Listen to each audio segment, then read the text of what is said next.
Hello, it's Chris with Clarkson Pools. Today we are going to go through adjusting freeze protection on the iAquaLink app.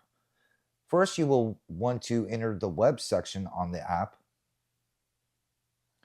Next, you're going to want to go to Menu on the bottom toolbar. Then locate System Setup. And then click on Freeze Protection on the bottom right-hand corner.